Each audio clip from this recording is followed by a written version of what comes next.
I'm going to be reading The Adventures of Tom Sawyer by Mark Twain. Chapter 2, The Glorious Whitewasher. Saturday morning was come, and all the summer world was bright and fresh and brimming with life. There was a song in every heart, and if the heart was young, the music issued at the lips. There was cheer in every face and a spring in every step.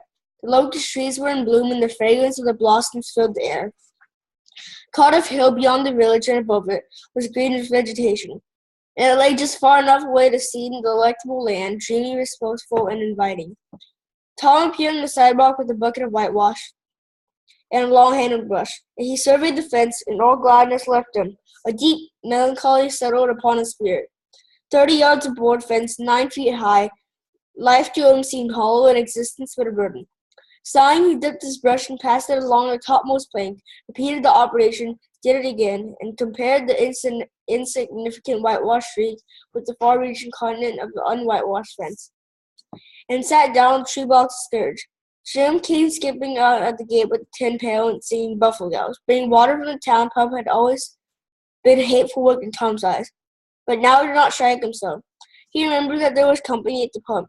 White, mulatto, and Negro boys and girls were always there waiting their turns, resting, trading playthings, quarreling, fighting, skylarking.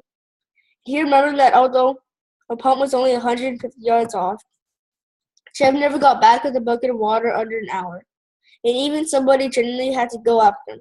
Tom said, "Say, Jim, I'll fetch you the water if you wash some."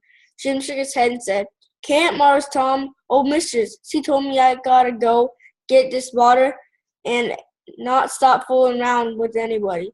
She said she expected Mars Tom wouldn't ask me with whitewash, and she told me to go along and tend my own business.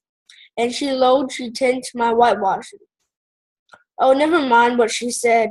That's the way she always talks. Give me the bucket. I won't be gone only a minute. She won't ever know. Oh, I dash it, Mars Tom. Oh, mistress, she'd take a tartar head off of me. Indeed she would. She never licks anybody. Whacks them over the head with her thimble. And who cares for that? I like the show. She talks awful. But talk don't hurt. Always it don't if she don't cry. Jim, I'll give you a marble. I'll give you a white alley." Jim began to waver. "White alley, Jim? And it's a bullet hole. My, that's a mighty gay marble. I'll tell you, but Mars Tom, I'm powerful. Afraid old missus. And besides, if you will, I'll show you my sore toe." Jim was only human. This attraction was too much for him.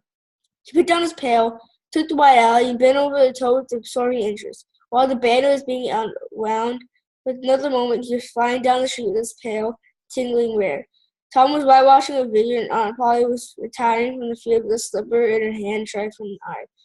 But Tom's energy did not last. He began to think of the fun he had planned for the day, and his sorrows multiplied. Soon the three boys had come tripping along all sorts of delicious expeditions, and he would make a world of fun of him for having to work.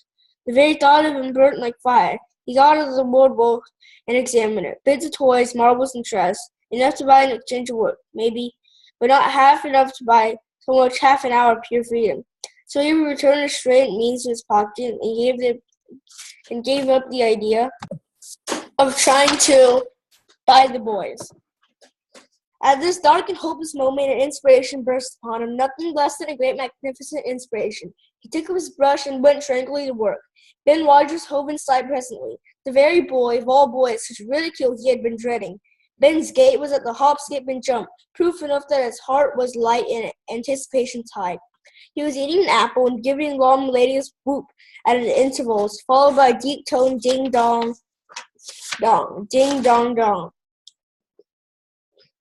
For he was personating a steamboat. As he drew near, he slackened speed, took the middle of a street, leaned far over starboard, and rounded ponderously with elaborate pomp and circumstance, for he was personating Big Missouri, and considered himself to be drawing 9 feet of water.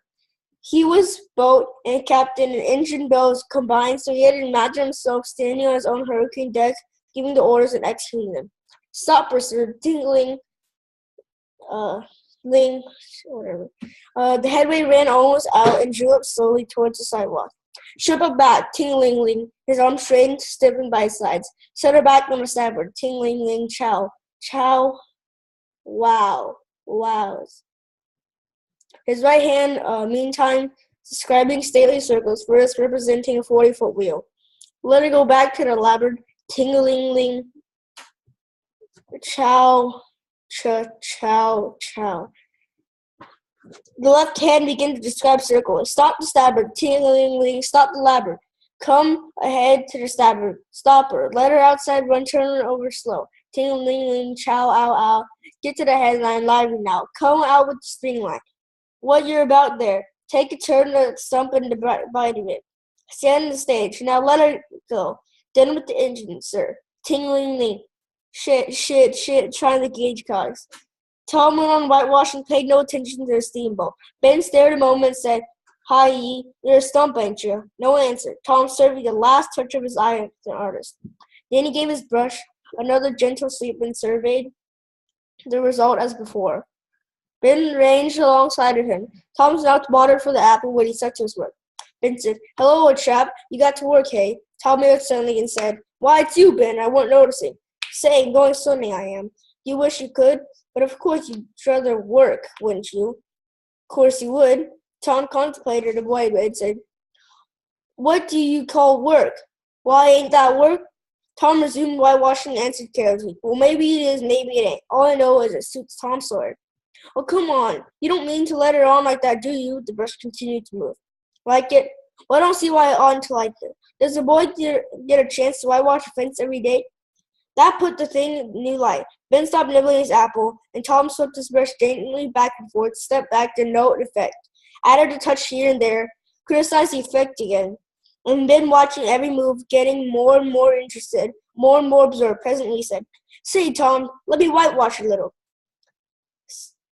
Tom was about to consider, but he altered his mind. No, I reckon it wouldn't hardly do. But you see, Aunt Polly's awful particular about this fence, right here on the street. You know, if it was the back fence, I wouldn't mind, and she wouldn't. Yeah, she's awful particular about this fence. It got to be done very careful. I reckon there ain't one boy in 1,000, maybe 2,000 that can do it the way it's got to be done. Now, is that so? Oh, come, now, let me just try.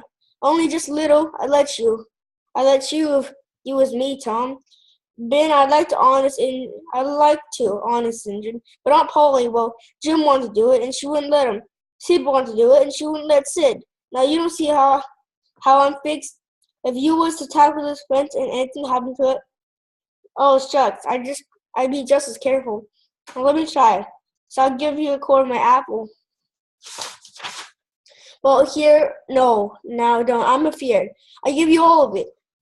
Tom gave it the brush and licked his in face and alacrity in his heart, and while the late steamer, big Missouri wood and sweat and thunder, a tired artist sat in the barrel in the shade. Close by, dangled his legs, munching on his apple, and planned to slaughter more innocents. There was no lack of material. Boys happened along with every while, and they came to jeer, but remained to the whitewash. By the time Ben was fagged out, Tom had traded the next chance to Billy Fisher for a kite. In good repair when he played out, Johnny Miller bought in for a dead rat and a string to swing it with. And so on, hour after hour, and the middle of the afternoon came from being a poor, poverty-stricken boy in the afternoon, from the morning. Tom was already rolling in wealth.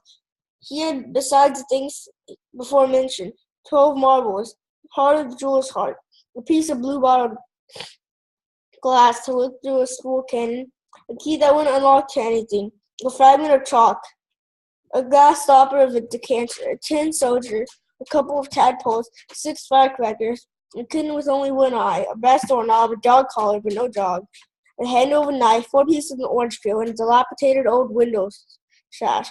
He had a nice, good idle time of a while, plenty of company, and the fence with 3 coats of whitewash on it. If he hadn't run down the whitewash, he could have bankrupted every boy in the village.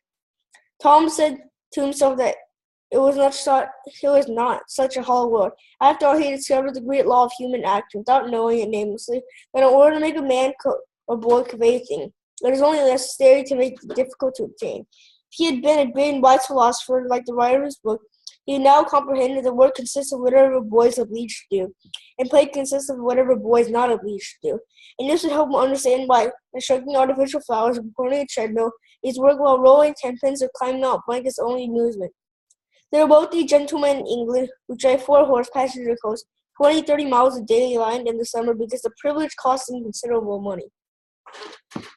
But if they were offered wages for the service, they would turn into work and then would resign. The boy mused a while on the substantial change which had taken place in the worldly circumstances, and then Banded War headquarters to report.